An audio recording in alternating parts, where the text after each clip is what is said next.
ট্রেনে উঠে এদের সাথে একটু মজা করলাম। আমি টিটি সেজে তাদের কাছে টিকিট চেক করতে যাই। দেখেন কি অবস্থা, তারা ভয়ে ভেবে নিছে আমি টিটি, মানে টিকিট চেক করতেছি, টিকিট চাচ্ছি। দেখেন পুরো ভিডিও।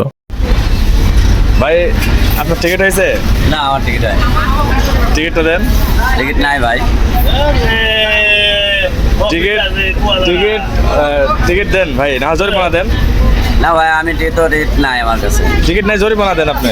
আমি তো ধরেন মেলা তো যাবো ভাই আমার কাছ থেকে টিকিট নাই টাকা না থাকলে আপনি মোবাইল আছে তো হাতে, মোবাইল দেন, না টাকা দেন, জরিমানা দেন, নাহলে আপনাকে আমি থানা যেতে বাধ্য হবো ভাই, থানায় নিয়ে যাবো কিন্তু আপনি। একটা কথা বললেন যে ফোন দিতে হবে হ্যাঁ হ্যাঁ না ভাই হ্যাঁ, ফোন দেওয়া যাবে না ভাই আমার কাছ থেকে তাহলে আপনার তাহলে 1 সপ্তাহ জেল হবে ভাই। তাহলে আপনি যা মনে করবেন ঠিক আছে, আমি আপনার ব্যবস্থা করতেছি। হ্যাঁ ঠিক আছে এই লোকের